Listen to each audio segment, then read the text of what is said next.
On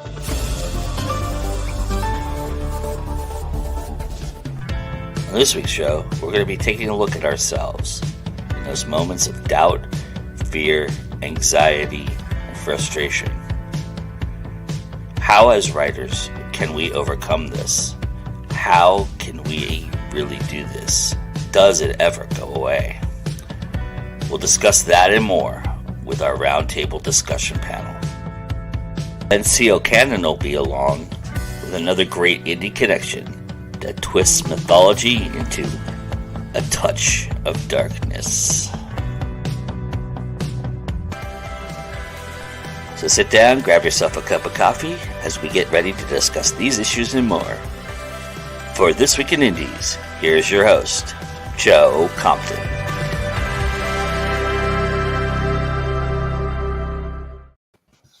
Hello, everybody, and welcome to This Week in Indies for May 22nd, 2022. It's nice of you to all be here and join us for this. I really appreciate it. We've got some people in the chat. Karina's there. She says hello to everybody. And then Anita, and then Venessa breaking the fourth wall, as you'll see here in a moment.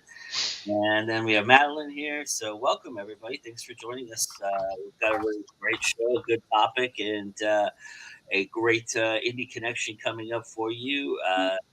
Mr. Gideon, who was supposed to be doing our final 5 minutes, and I had a really good line for that, but unfortunately he was not feeling well this morning, and he had to bow out. So we wish him well, hope he feels better, and we'll move forward and do our show as we always do. And I have a wonderful, wonderful group here to do just that. So let's go around the table and say hello and tell everybody a little bit about yourself. So Ron, start us off, please. Hello, I'm a gardener who also writes on the side. I write fantasy and science fiction and humor, but mostly I grow stuff and then eat it. Awesome. All right, David. Hello, I am not a gardener, but I have been in a garden. Just recently, in fact. I'm David Green. I am from Galway in the Republic of Ireland, and I write dark fantasy and urban fantasy. I have the Empire of Ruin series and the Nick Halloran Hell in Haven series as well, and I'm excited to be here. Awesome. Nice to have you. Thank you. Was it my garden you were in? It was. I don't know if you know about it. Yes. Say hi, Nick. All right. Adam? Hi, my name's Adam Gaffen, and I have animals who sometimes allow me to write. My latest book is Into the Black, a collection of stories set in my Cassidy verse. And yeah, let's get into it. Awesome. Everybody go vote for Adam's cover in the all-author cover contest. I have the link up in the description. So if you haven't voted, go do so, please. All right, Venessa? You're muted. I'm muted. I know. I was like, wait, I'm muted. I get to say that to you for once. I know. That's amazing. So my name is Venessa Giunta. I am the author of the Soul Cavern series. I am also a freelance editor. I don't really garden, but I have an arrow garden. So like it's easy and for dumb people like me. And now I have lettuce. So I'm happy about that. Awesome. Well, let us talk about yes, bad pun. I apologize. All right, so this is a nice topic to kind of sink our teeth into and discuss a little bit. I read this article earlier in the week about it was interviewing 5 interesting authors, all in kind of varying stages and different types of authoring, and there was poetry, there was some different genres, things like that, and they were talking about feeling shame about publishing, and so I kind of wanted to bring that into a conversation about imposter syndrome and the fears of success and failure, and how real they really are for all of us, and how much we feel them, and what we do about them. So, I mean, to kind of start the conversation off, in terms of, I think we all have felt at some point some sort of imposter syndrome, or, felt the fear of failure or success at some point. So what have you gathered from that experience? What are you learning about yourself, or what are you learning about who you are as an artist by experiencing that? I mean, if we all experience it, there's got to be a little bit of comfort in that, right? There's got to be an idea that, I mean, when we're experiencing it, it's not comfortable at all. But when we get through it and we realize that it was what it was, there is some retrospection that we can all do. And I'm just curious if we do that, if that's something that you all, look at, and every time that it happens, because it's probably happened multiple times to all of us here.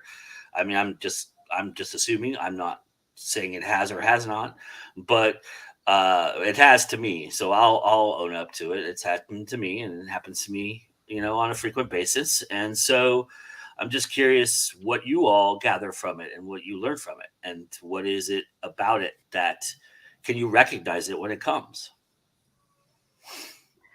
I think I read that article and I found it really, really interesting. I wrote down a bunch of notes because society does such a number on us that I think there's lots of avenues for shame which feed into imposter syndrome, right? Like, I have a lot of years in publishing in general, in the traditional side of publishing on the back end, right? I did editorial work for 10 years for a traditional ebook publisher and stuff like that. It took a long time just societally to get past the shame of self-publishing, right? Like, that was laid on by the world, because like for such a long time, there was traditional publishing and there was vanity publishing, and all self-publishing was vanity publishing. And now obviously that's not true, but I think just in terms of being an indie author, that in itself was like, you start out the gate with that, for a lot of us, I think. There's a lot of, I think, shame and imposter syndrome anytime. How many authors do you know who are like, oh my God, I hate promoting my book. I hate doing promo stuff. I hate writing about myself. And I think that ties into it too, right? That it's such a big part. There's so many pieces to what we do that makes us run right up against that. Then there's also the internalized stuff of, why does somebody want to hear what I have to say?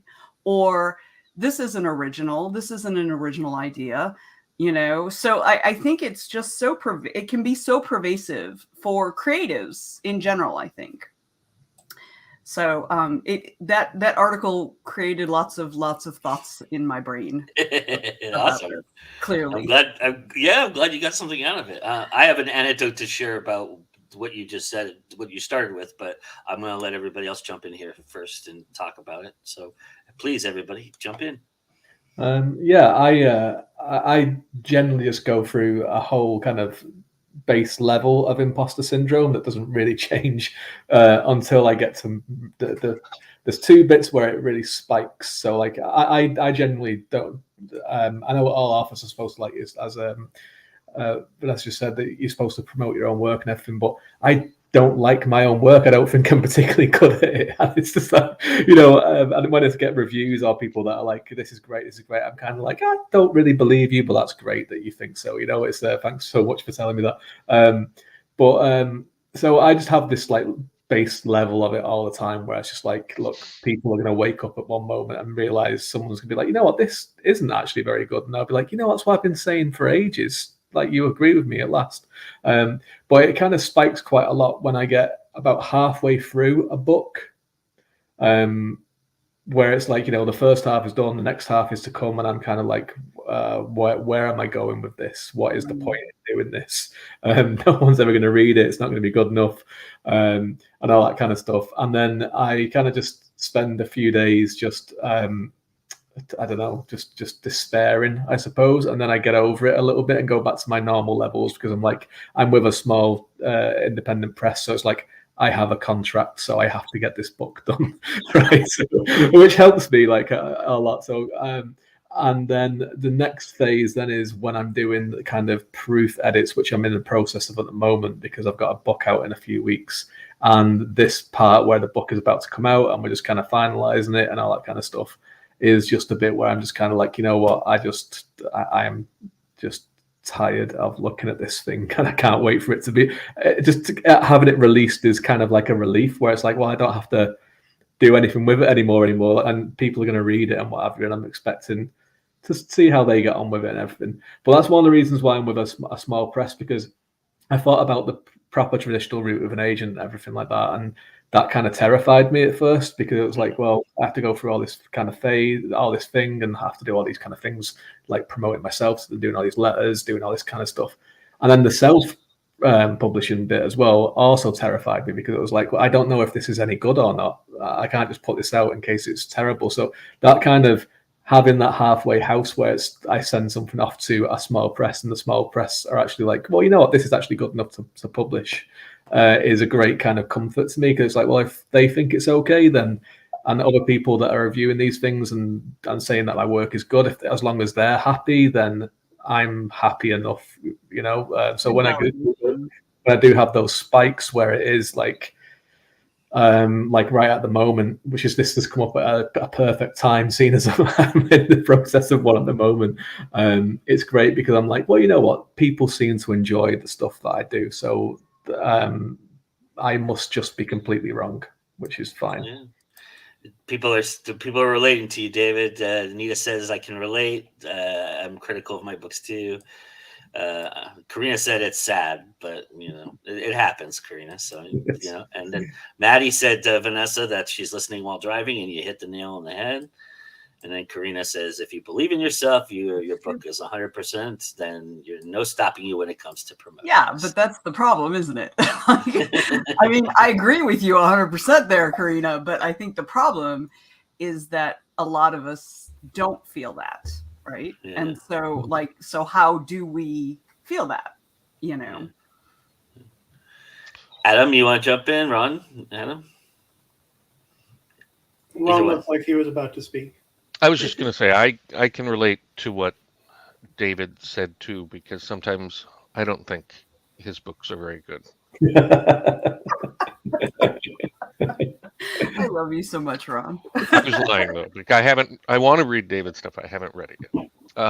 So to be serious, I definitely haven't experienced imposter syndrome as a paralyzing event. I don't believe, but yeah, I mean, I think it's. I don't know anybody who writes that hasn't thought those kind of thoughts at one time or another. But okay, Adam. I'll just say that yes, with the dog and the cat and the other dog in the background. Imposter syndrome is an ambush predator. You never know when it's going to hit. You never know what's going to, at least for me, you don't know what's going to set it off. And I don't know how, I'm going to react to it in any given situation. There was one show that I was doing on the network, and everybody's introducing themselves and they're saying, I've written, 18 books and I've done 27 and and this award and that award. And I'm just looking at my little pile of books and going, okay. Yeah. Why am I here again? And then there are other times where it's just like, all right, you charge ahead and do these things. I'm going to another con this weekend. I'm on half a dozen panels. I'm on at least a couple of them with Fonda Lee, who's won the 2018 World Fantasy Award. And it's like, okay, cool. This will be good. So I mean, it comes and goes, and there's no rhyme or reason necessarily to it either. You would think, when I was on a panel with Connie Willis, I would have just, okay, if imposter syndrome is going to show up, that's when it's going to show up, right? Grandmaster science fiction. No, No problem at all. Hmm. Go figure. So, like I said, ambush predator. Mm. Yeah, I think imposter syndrome and shame can hit at almost any point in the process, because like it can hit, especially as an indie creator, because there's so much information in how to bring a book to market, right? You have to know your craft and know how to write it.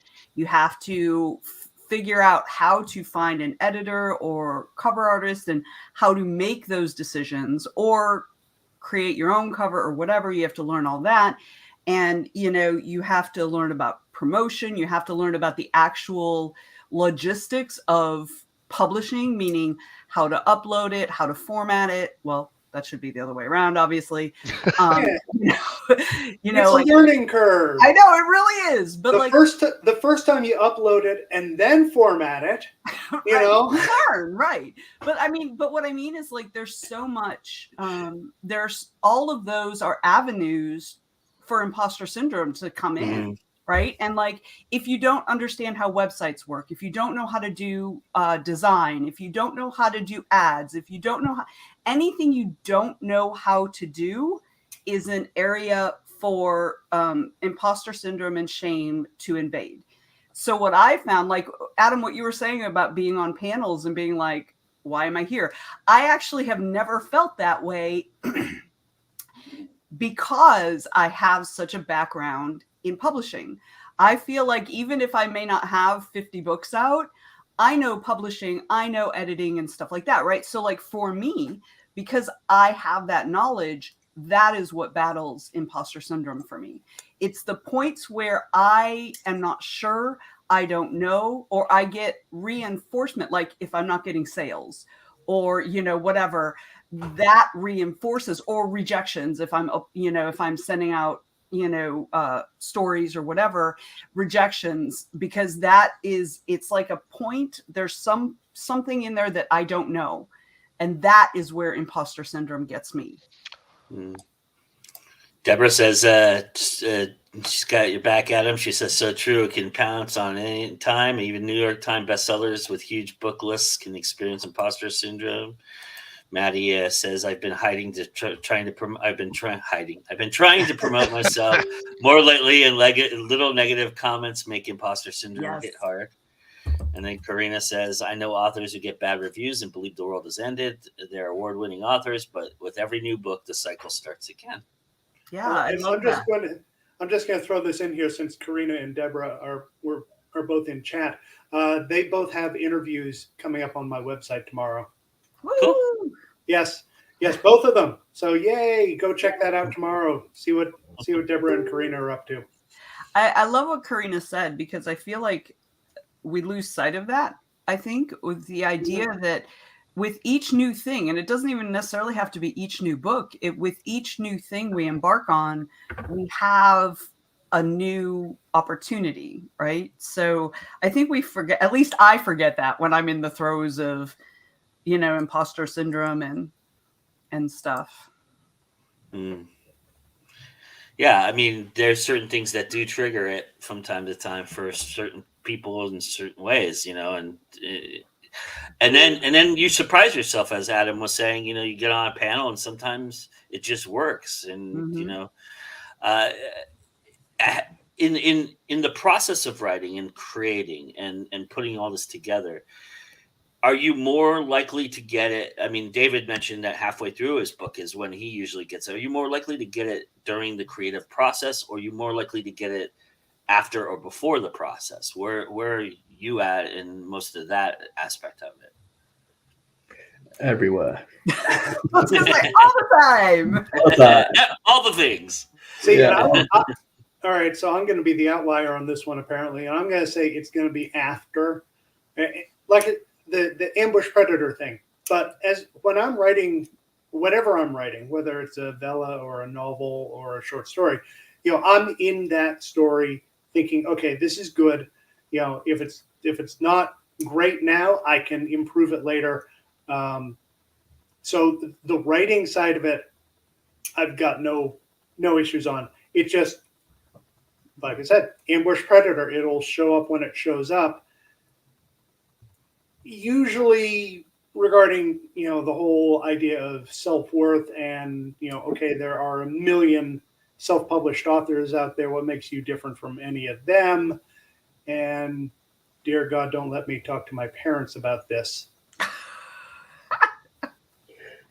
See, I find what happens quite a lot is when people ask you in particular about what I seem to do is I kind of always try and downplay the thing that I'm doing quite a lot. When people are saying, "Oh, how's writing coming?" Like in general life, or tell me about this book. And I'm always kind of like, oh, it's kind of like, kind of like Game of Thrones. It's that kind of thing, right? I don't even try to sell it to people in real life sometimes because unless I'm going to like convention or something like that. Because again, I think that's that imposter syndrome in real life because I'm surrounded by people that are like solicitors and accountants and all this kind of stuff, and my friends and family are all that kind of work. And then I come along and I'm like, so what are you doing? Well, I've just been writing a book, and it is hard to do it. I mean, I don't think any of those people could do it, right? And that's something that I sometimes forget. Sometimes is to give myself credit for the fact that what I am doing is a skill, and it's creative and it's difficult, and there is also a method to it as well. It's not just like something where you have to splurge a load of words onto a page, but you kind of downplay it to a fact for other people that have got more kind of regular jobs, I suppose. Nice. Mm-hmm. Yeah, I mean, the people, like chiming in here when the book comes out, you start to doubt yourself. Hashtag goals, Adam, and then it's after publishing for me too. That's when all the second thoughts and doubts creep in. So I've never been one to worry about that aspect of it. For me, it begins with like I come up with a really great first line, right? That's usually how the process starts for me. I come up, oh, this is going to be a killer line. And then I don't know what I'm doing after that. Like the first 4 or 5 paragraphs, like I've always rewritten every single one of those after doing the first draft because it's like, what the hell? Where was I going with this? And it usually takes me about 10, 15 pages in before I start to find my groove a little bit and start to write.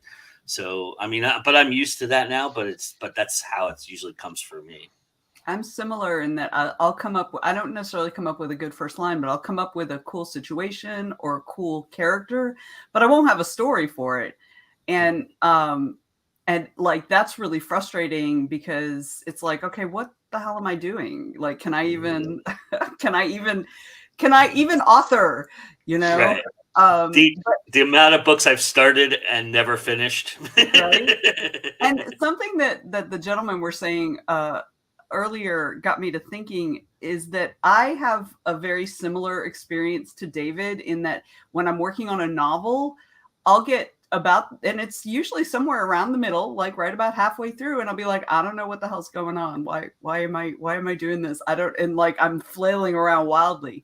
But short fiction, I don't do that at all. So I think at least for me, there's also an aspect of, how long is the piece of work I'm doing. I have very little imposter syndrome or shame or whatever around shorter stories. I feel like I'm really strong with those. Where I get trouble is I get sending them out. And it's not even, okay, I'm gonna be honest, it's mostly laziness. So whether that is tied to the imposter syndrome, it could be, who knows? But as far as the writing, I don't get it with the writing for short stuff. But for long stuff, David, I'm right there with you. Yes.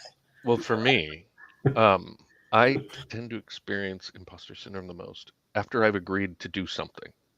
Like somebody's like, hey, would you contribute a story to this anthology? Sure, that'd be easy. And then after that conversation is over, I'm right there right now. That's when it's there. So yes, I'll write a book in your shared universe or whatever it is. And I'll be like, this will be easy. I'll do that. And then 10 minutes later, that's when you're like, oh my God. Deborah says, when an author starts comparing themselves to other authors that can bring it on, I've seen that often. Be the best that you could be. Beware of those comparisons. Yeah. Mm-hmm. Yeah. Unless the other offer is David. That's true. And you'll feel great. Compare yourself to me all the time. That's amazing. That's what we do. Me and Ron talk to each other as soon as he wakes up in the morning, and he's like, "What have you achieved?" So like, okay, I'm gonna. It's easy. I'm better than you. I'm gonna do it. Let's go. It's a great motivator. I'm so glad you guys are there for each other. I don't know what. Yeah, I don't know what. vibes out. Yeah, I don't get anything out of it. He does. I don't get anything out of it. It's to me, not that's all that reciprocated. matters. That's all that matters. Ron is all. So let's move into the other aspect of this conversation that we want to have, which is the fear of failure and success. I believe there's equal fear for both in a lot of respects. I mean, I don't know how everybody else feels, but that's kind of where I'm at. I honestly, quite frankly, because I failed so much in life, that fear has never really been there for me. But success probably is a little bit more crippling in that respect. I mean, it's not completely, crippling, but I feel like there's a little bit of doubt that creeps in during am I really worth this? Did I really achieve this? Is it something that I can talk about? Like I have so in the writing group that I'm in Venessa's writing group, the writing tribe, when there's oftentimes we do a very special thing at the end of our conversations, which is tell everybody our good news. And oftentimes I'm thinking, is this really good news to share? Is it worthy enough? Yes, it is. And that's the hard. That's when it most creeps in for me. So, and, I can understand that. Yeah. So, but that's where I'm at. Where's everybody else at? Are you guys 50-50? Do you feel like failure is more an aspect for you, or is it success? Where do you all fall in line there? My only fear of succeeding is the tax implications.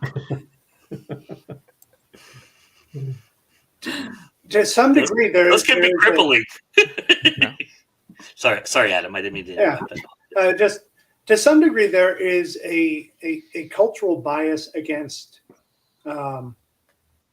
self-promotion, self-congratulation, acknowledging one's own success.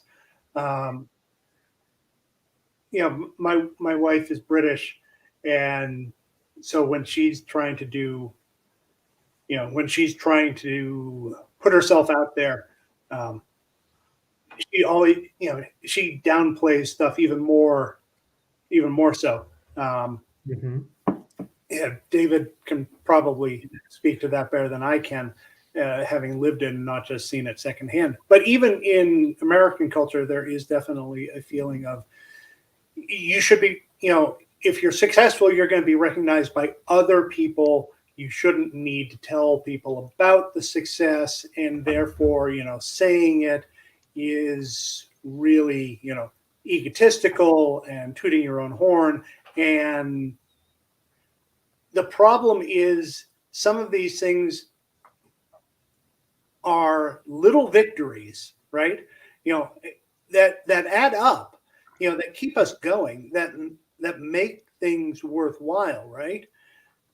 But they're so small that if you don't say something about them, they're going to go unnoticed. Mm-hmm. And, by most people. So you have to get over that whole, I've had to get over the whole, okay, don't downplay this, celebrate this achievement, this, okay, here's this one little thing, here's this one other little thing, here's this one really good review, whatever it is. So, pushing through that barrier. So I'm going to say that I'm more on the success side of the issue than the fear of failing side of the issue. Mm-hmm. Yeah. I'm really glad you brought that up, Adam, because all of that is, as someone who grew up as a cis girl, like I grew up, with the understanding that I'm going to be a woman, that upbringing, everything you talked about, multiply it, like double it. Because as a woman, I'm not supposed to do that. I'm especially not supposed to do that. I'm especially not supposed to highlight my wins. I'm especially not supposed to be loud. I'm supposed to be quiet, and it's granted, it's not nearly as bad now as it was 50 years ago, although in some respects things are worse than 50 years ago, but that's a whole different thing. But like that is real. Women are expected we make ourselves smaller. We don't make ourselves bigger.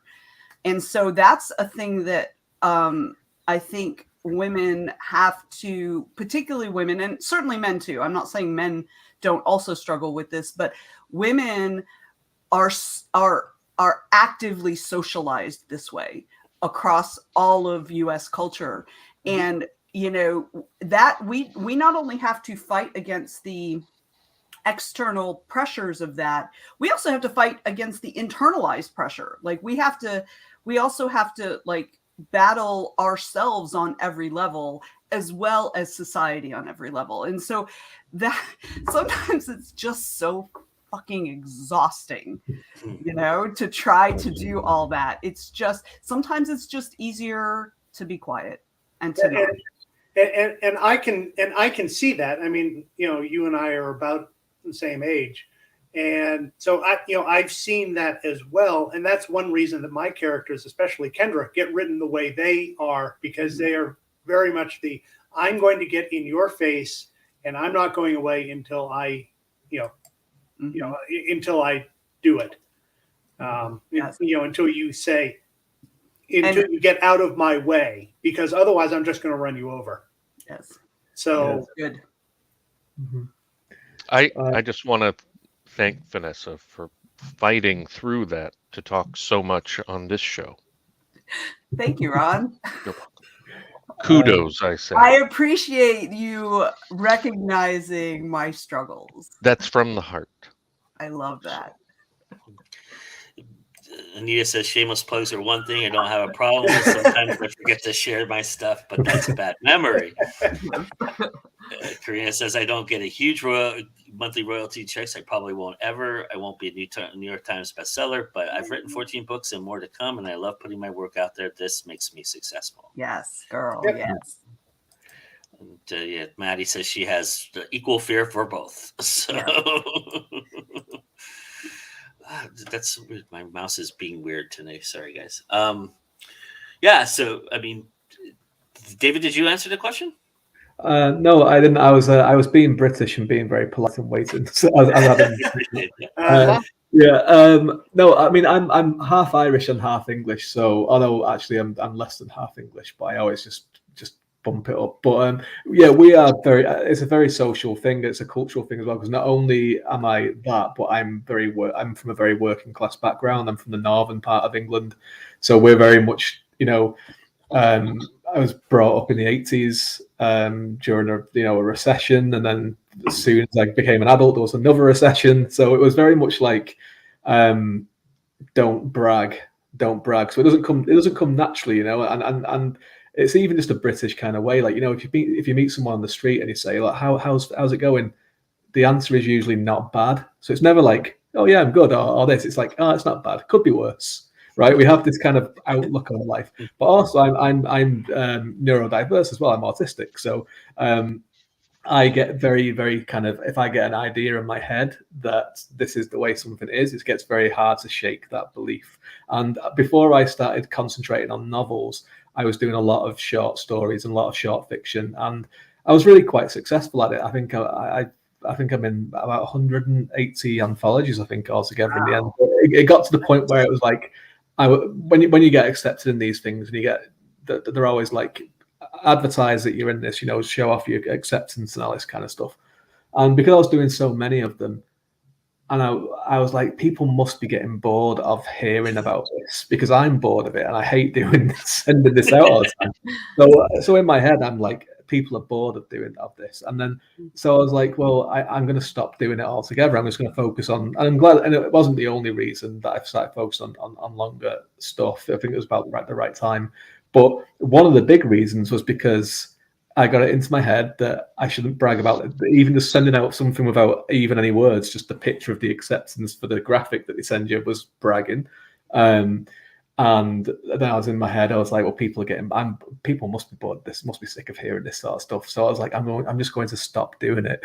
Right. And, so I was kind of like just stepping back from it and stepping back from it and stepping back from it. But that's kind of, as Venessa said, like your background and the social upbringing that you've had and the culture that you've been brought in, and then your own background. So you don't know, like, most people wouldn't know that I'm neurodiverse. I don't really talk about it very often. I only was diagnosed recently anyway as well. But it's a big part of my personality, and you see these things of creative people, things that are part of their personality that you can't see or you can't physically see, or there's no sense of it.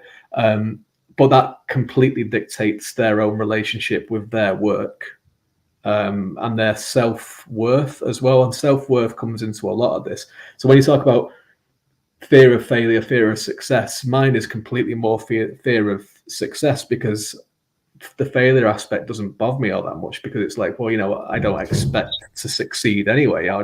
So if you were to succeed, it would be onto this point where you're having to go out and talk about your own stuff. You're having to go out to promote yourself. You're having to have something really successful that people want the next thing, and you're having to go out to give them the next thing that needs to be as good, if not better. And that's what you try and do anyway internally. Like, I want to do that anyway. I might not love my own work, but I try to better it each time. But then there's that other pressure then where people are like, well, this is this, and this needs to be better the next time. And that all then comes back to your own relationship with yourself, self-worth, and your own background, which is very, very hard to unpick and change.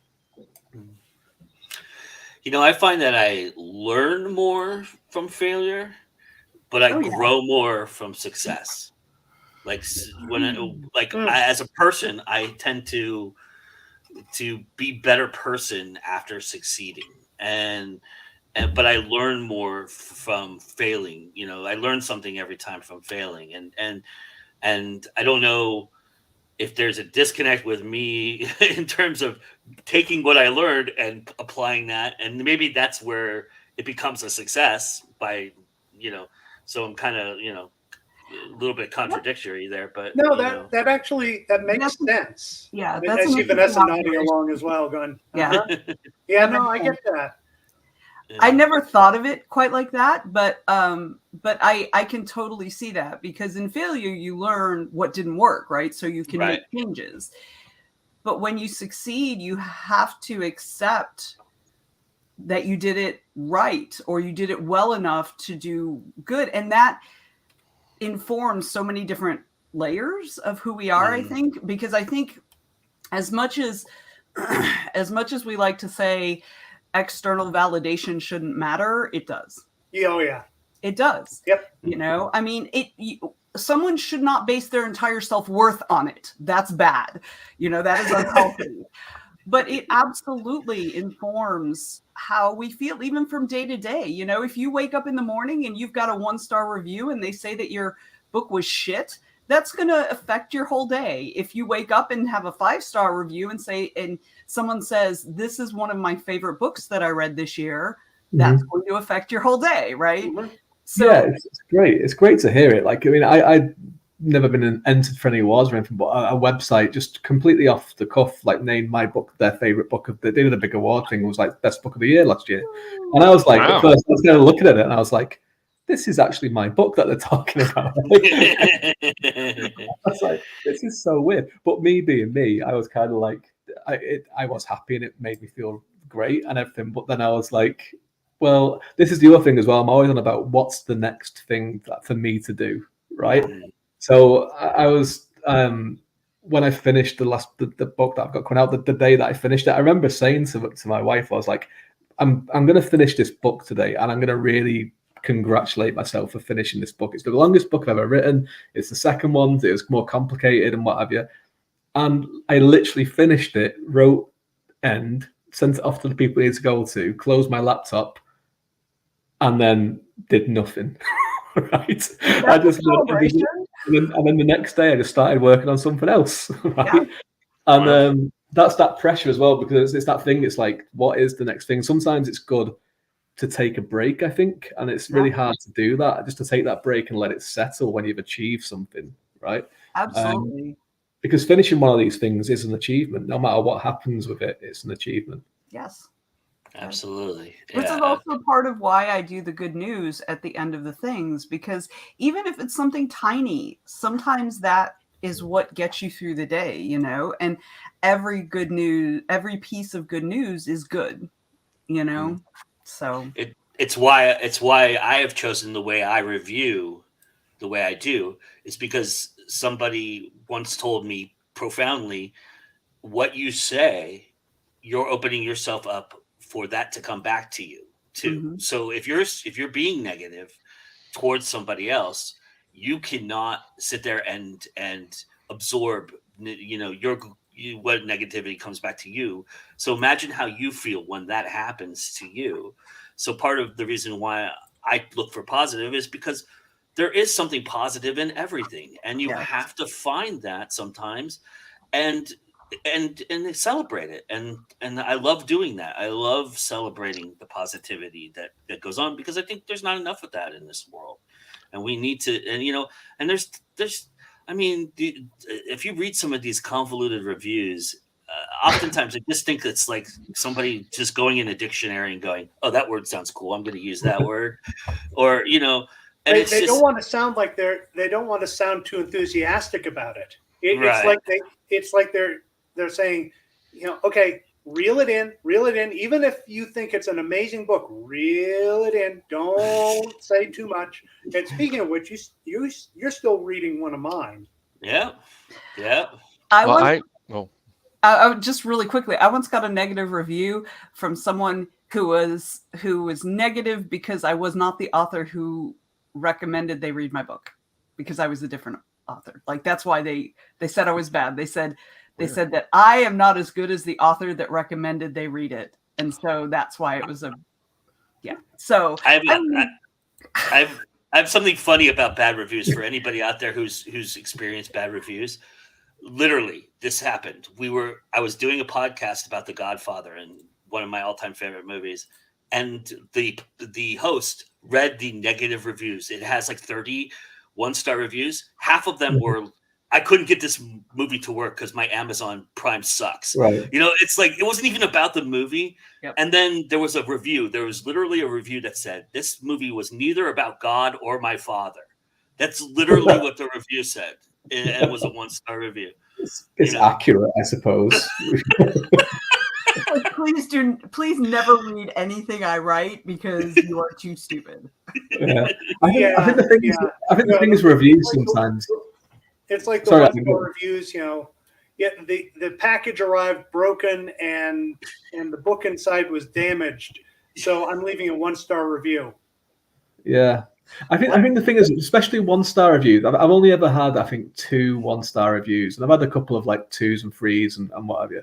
And I don't mind the 2s and 3s, because I think you can get something from them. Because, you know, not everything you're going to write is going to be for everyone. That's fine. And if someone takes the time to read it and leave the thoughts, and it's like, you know, constructive and whatever, then great. But I've had a couple of one-star reviews, and I think one-star reviews often say more about the people leaving the one-star reviews than anything else, right? Exactly. Like one of them I had, and the review was, "I do not like fantasy books," and it was like, well, that's fantastic. Thank you for doing that.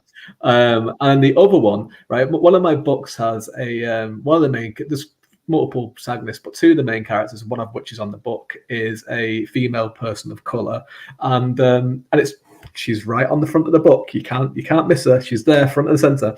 And the one-star review was a tirade against books with women in them, basically, right? And it was a verified purchase, so it's like, if you don't like books with women in them, why did you buy it in the first place? I wonder if it's just because they wanted a platform to talk about. Yeah, maybe. Maybe. I got a review like that about one of mine as an audiobook, saying that, you know, she doesn't like books with lesbian characters. Hello. Right. Hello. It starts at their wedding. What? Yeah, it's amazing. So I mean, it's good to talk about this, because I think we all take we take what we do very serious, and we're very, we're very internal about a lot of this, and the ridiculous nature of some of these things. Sometimes we just have to step back and look at it and see Right. it for And laugh. ourselves a little bit. Yeah, Yeah. absolutely. There's a lot of comments here that I want to get to before we jump into the Indie Connection, and that's I've had to explain my personal Facebook page is also a lot of book things. To know me, spend time with me is to hear about book things. And then Karina says you prove yourself. You prove to yourself before proving it to others. It's a great line. I love that. Deborah says, if people aren't hearing about my book things, then they really don't know me. And Karina says she's got good news for later. And Venessa, breaking the fourth wall, says, hey, yay, Karina. And I was hoping you put huzzah, because I don't get to say that very often. But, but then Madeline says they want to sound photosynthesis. That was about when you were talking about them looking through a thesaurus. Yeah. That made me laugh.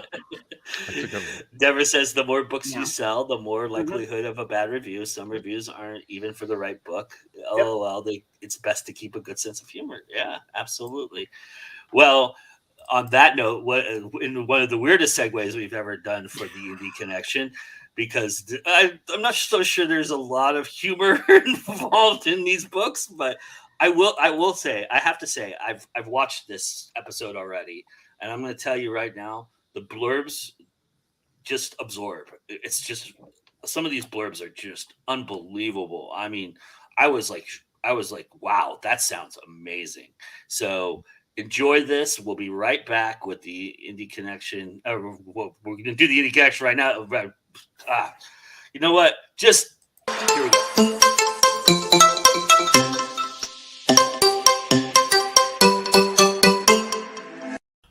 Hey guys, CO Kitten here from Fiction Atlas Press, bringing you another Indie Connection. Today I'd like to tell you about some indie books that you might enjoy if you're a fan of Scarlett St. Clair's A Touch of Darkness. The first book I have for you is called Promises and Pomegranates by Sav R. Miller. Elena. To most, Cal Anderson is a villain. Harbinger of death, keeper of souls, frequenter of nightmares. Dr. Death, Hades incarnate. They say he stole me, usurped my fiancé, and filled the cracks in my heart with empty promises. Imprinted his crimson fingerprints on my psyche and tried to set me free. They're not wrong, per se, except it was my choice to stay. Cal. To most, Elena Rishi is an innocent, goddess of springtime, lover of poetry, angel of my nightmares. Little one, Persephone personified. They say I ruined her, shattered her virtue, and devoured her soul like a succulent pomegranate. Embedded my evil as deep as I could possibly get, and tried to set her free. They're not wrong, per se, except it was she who ruined me. The second story I have for you is actually on Kindle Vella by the awesome Emily Shore, and it's called Bride of the Corpse King. After volunteering to be Bride of the Corpse King to save her family, Isla sets a course to woo the god of death. Whether seducing or challenging him, she must keep him from reaping her soul. With death and his cursed being, King Alistair meets his match with snarky Isla. But could she truly tempt death and break their land's curse? The next book I have for you is called Symphony of the Fallen Stars by Marie Lowe. He is death incarnate, collector of lives. You only get to meet him once, the moment you die. But he makes an exception for Cassiana. Instead of taking her soul, he saves it. But for what price? Just imagine death incarnate wouldn't kill, but save you. As crazy as that might sound, that is exactly what happens to Cassiana. All she's ever known is her desire to become famous. When she gets a chance to perform a play in front of the King of the Fae, her breakthrough seems within reach. But what begins as a hope for her future becomes a nightmare when the Fae King decides to kill her. That is, until a man much worse than the King of the Fae saves her, the Deathbringer. He is a creature as old as life itself, a man known not for saving, but for taking souls. He is ruler of the dead, king of the afterlife, and nobody has ever laid eyes upon him. At least, nobody living. With his striking features, his mocking attitude, and the dark hair that shimmers like the stars of the night sky, he is nothing like Cassiana has imagined him to be. She's left wondering why he, king of the afterlife, bothers to save her. Whatever his reasons for saving her are, she owes him now.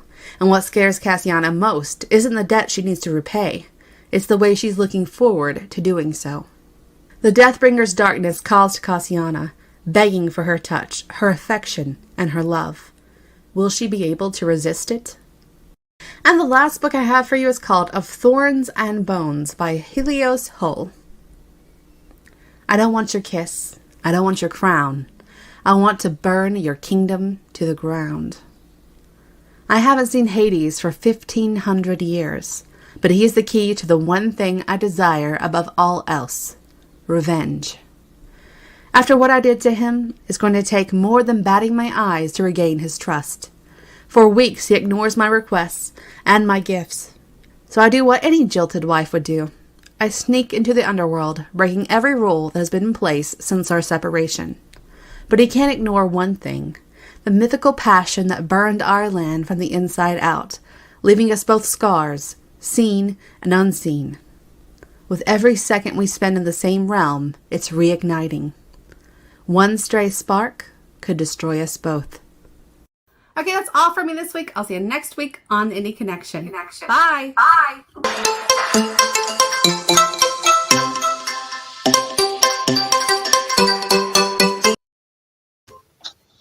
All right. I got an echo going, guys. What's going on? Somebody. Let's see. All right, everybody. All right, cool. We're good. All right. Yeah, that was a great indie connection. I hope everybody enjoyed that. Hope everybody goes out and gets those books. Greek mythology, awesome. Well, Emily has some great stories out there. She's a friend of mine, and yeah, she is on such a roll. Those all sound good. Yeah, they are. They are, Madeline. Yeah, Vela is starting to come along a little bit, huh? Are you guys seeing that? Both Venessa and Adam, are you guys seeing a little bit? I'm not yet, but I'm also not doing a lot of promo for my Vela yet. Right.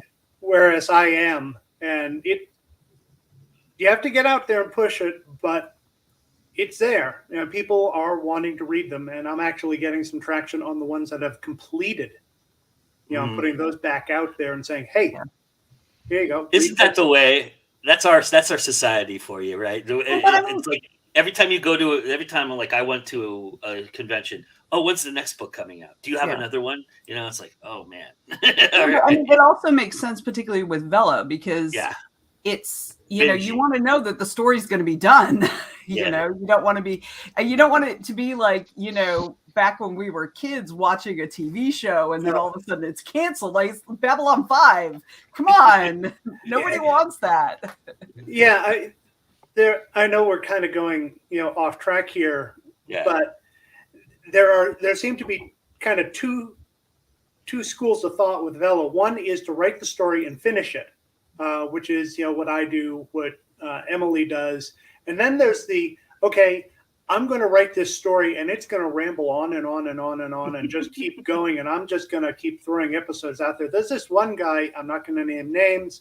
He's on season 4 or 5 of this one particular story. He's got 500 episodes up. Whew. And it's just like, where's dude? The end? It's the never-ending story for real. Yeah. So, Go figure. Amazon starts promoting it, and all of a sudden, people find it. Go figure, huh? Yeah. Who would have thought? So I wanted to kind of finish here today from the article that I sent you all that I read that kind of started this whole conversation and sparked it, and I have the article in the description for anybody who wants to go read it themselves. But there was something that kind of struck me that I wanted to kind of finish with. And so I'm just going to read what this author said. And she mentioned that I've worked through these feelings, but I haven't found answers or solutions. structurally, having 3 kids limits my participation in the book launch culture.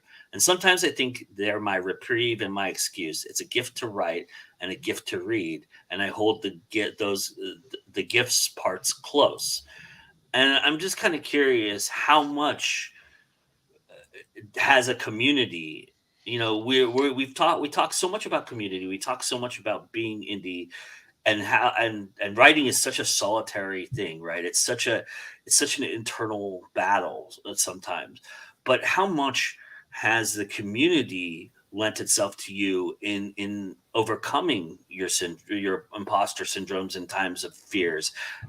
Or how about your own personal, relationships, and how much that partnering and that support has meant to you? Is that helped you along this way? Have you felt like you can do a little bit more because you get that support system?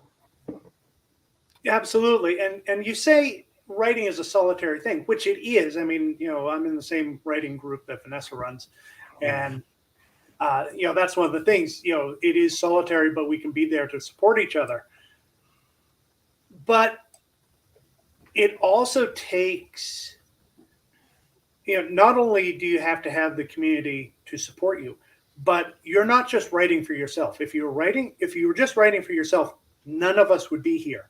We would just be sitting there with our journals and writing, or sitting in front of the computer and writing and just putting it in there and taking care of it. The whole idea, putting it out there for people to read, is scary. Putting it out there for other people to judge is scary. So when I read that article as well, and I saw that, a quote from Robert Heinlein came to mind, which Awesome. is, "Man is not a rational animal. He is a rationalizing animal." So Nice. she, that particular quote, saying the 3 children, she's using them as an excuse not to participate for whatever reason, whether it's, and I'm not saying it's not legitimate. Okay. I have 3 kids of my own who are older, but they were young ones. So I completely get that. Yeah. But if you want to do something, then you're going to rationalize a way to do it. And if you don't want to do something, guess what? You're going to rationalize a way not to do it. Whether it's, whether there is logic behind it or not, you're going to come up with something that tells you, yes, you can, no, you can't, depending on what you actually want to do. Nice. The community is vitally important, I think, and I think that's one of the things that, as the top of this thing, I get a lot of imposter syndrome. That a lot of that comes from my own circumstances, I guess. But the community that you surround yourself with really kind of lifts you up when you need that. And I kind of, what I see a lot of authors that really, really struggle with imposter syndrome to the point where they give up for a little while, or they struggle to come back for something, are the ones that haven't entered into the whole wider writing community. Because when you are feeling down on yourself, or you're feeling down about something that you are doing, it's natural to think that you are alone with this kind of thing, and writing to an extent is, I think that is alone. But it's these people that haven't kind of stepped into this wider thing for whatever reasons that miss out with that opportunity for people to go, I've been through this. I know how you're feeling at the moment. It's great when you talk to someone who you see as being very, very successful, and they say, "Oh yeah, like I feel like this all the time," right? Because then it makes you feel like, oh well, everyone feels the same way that I do, and that is a huge thing. But the other side of getting involved in the community and immersing yourself with it and all that is stuff like this, and it's stuff like that you do, Joe. You're very, very selfless with promoting other authors, and I think the thing that I see with imposter syndrome and the shame of promoting and publishing comes around promoting, because people don't want to they feel like they're putting themselves out there, or it's something that they don't really want to do, and it's hard to do it. It is really hard to do it, and people can put a lot of time into it and get nowhere. And people like yourself, Joe, and other people like Karina, who's in the comments, and Madeline as well, that really, really kind of go out of the way to kind of help elevate other authors and other pieces of work are really, really crucial, and they do such a great job for people. And I know for me, whenever I'm kind of, and again at the moment where like I'm preparing to launch a book, so I am kind of like in a shaky relationship with my own work, let's say. It's great to have this where you can come in and talk to other authors. You can come in and have this opportunity to kind of get out there. So people like yourself and other people that I mentioned are really, really crucial. And that's something that I would always try to give advice to new authors or people that have been around for a little while that aren't quite getting the breaks that they should have, is to look at getting into the community in some kind of way. Thank you. That was very nice of you to say. I'd also agree, to piggyback on what David said. One of, I think, the biggest strengths of having a writerly support network is that, we all have brain weasels in our head, and sometimes they are very, very loud. But here's the other thing. When we are in the grips of what they're telling us, we don't always have an accurate view of ourselves or of our work. We have this skewed view that the weasels are whispering in our ears. So for me, it always helps to have people who are outside of my head. There are some people who are outside of my head, who can give me a more accurate view, a more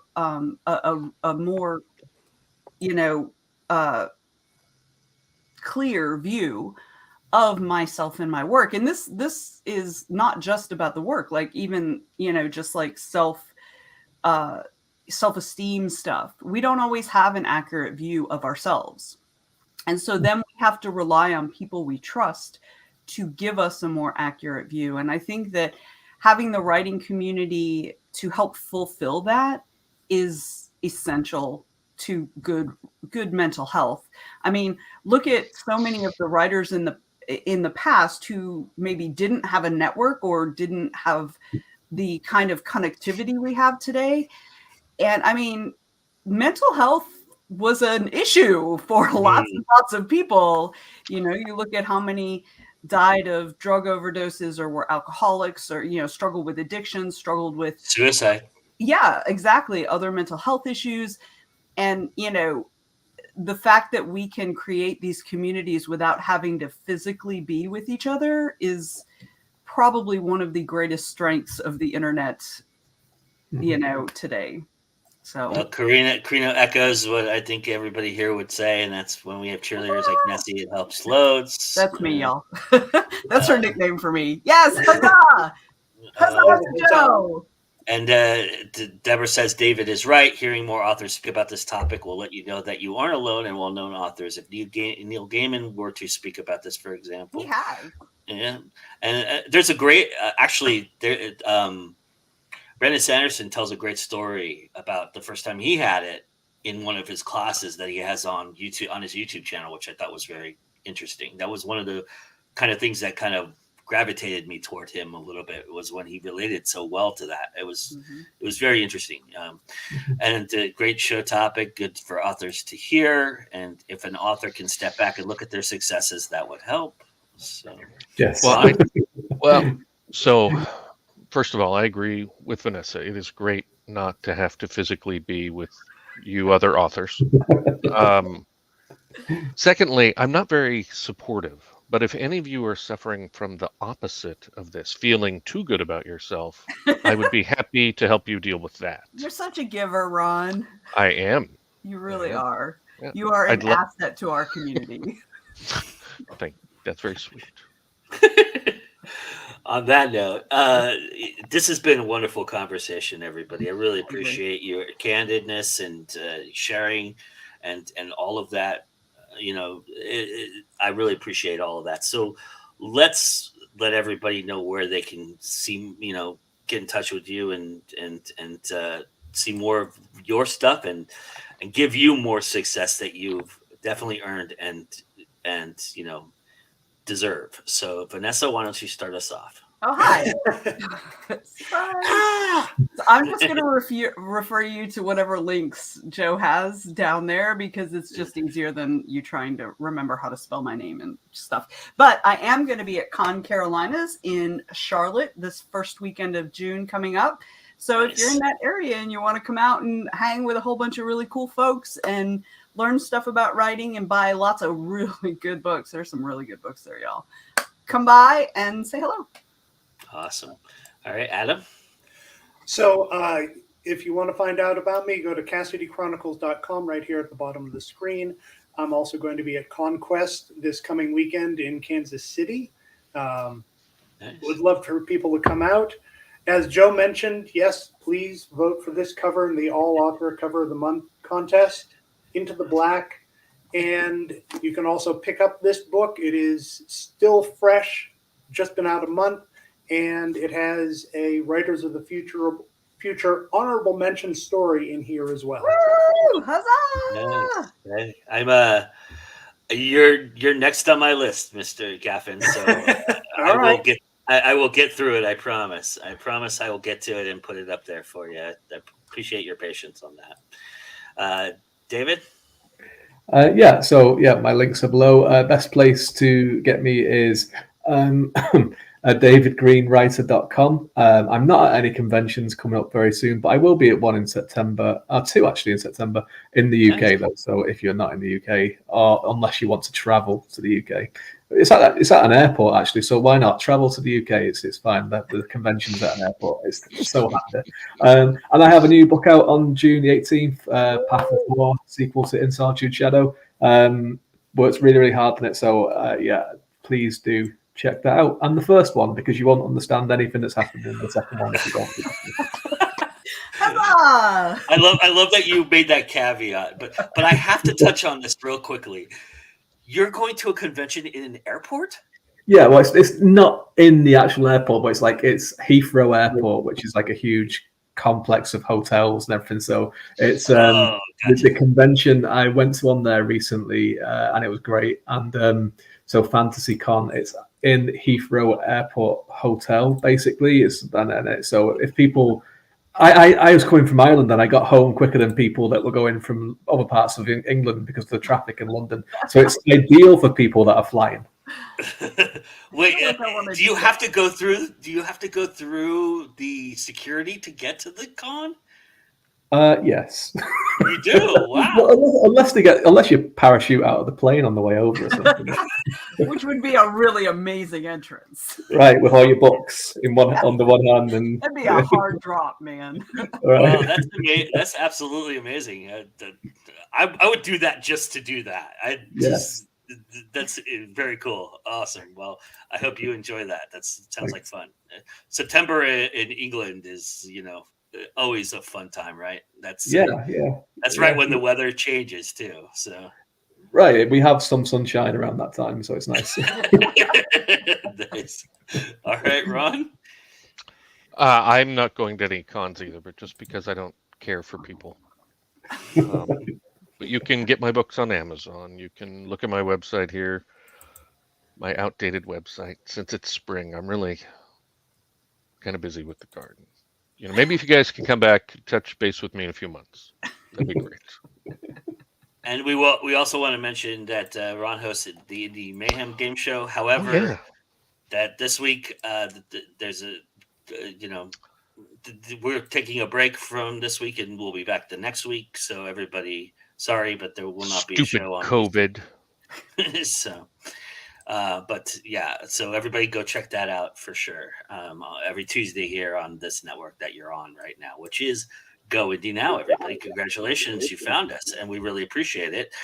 Thanks for being here. Smash the like button, comment, do all the wonderful things you do, share, subscribe, all that wonderfulness. And I wanted to also mention, Venessa actually kind of queued me up earlier in this conversation, and I didn't take advantage of it, but if you are struggling with websites, if you are struggling with promotion, lucky for you, I happen to be having an Indie Teachables on Monday night with the amazing Leah Marks, and we're going to be learning websites. She's actually going to be with us for the next 2 weeks. So we're doing back-to-back shows, and her first one is about websites, and then the next week we're going to talk about SEO.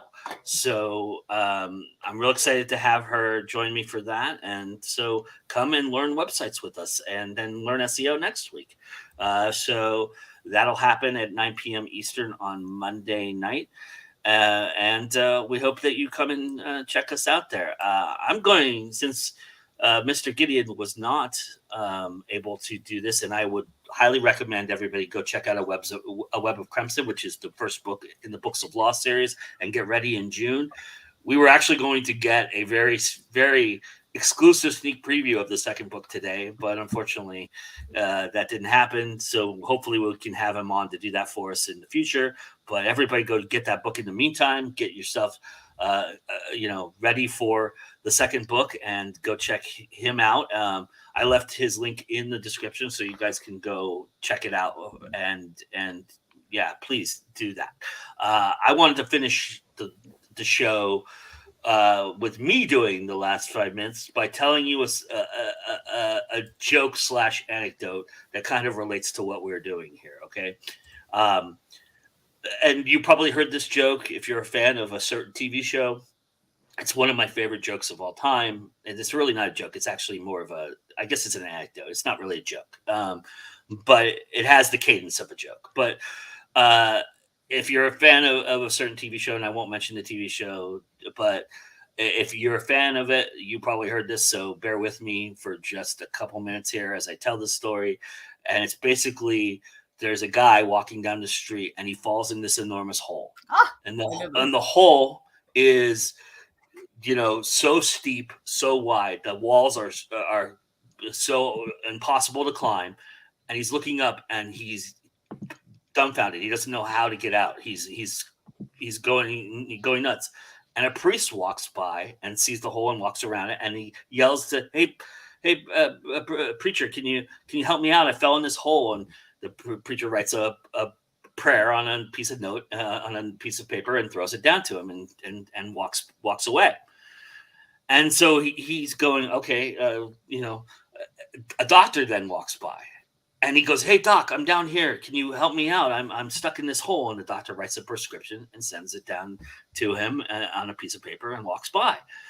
Then a friend walks by and he goes, hey Joe, I'm down here. I'm stuck. Can you help me out? So Joe jumps in the hole, and this just happens. The joke. Just keep going. Stop. I don't want it to be keep about going. me. So Joe jumps in the hole, and our guy who's stuck in the hole looks at Joe and goes, "Are you crazy? Now we're both stuck down here." He goes, "Yeah, but I've been down here before, and I know my way out." Yes. So, with that being said, we've all been there. We've all done that. But one thing that we all know for sure, that it's always time to go indie now. Indie now. And with that, we say goodbye.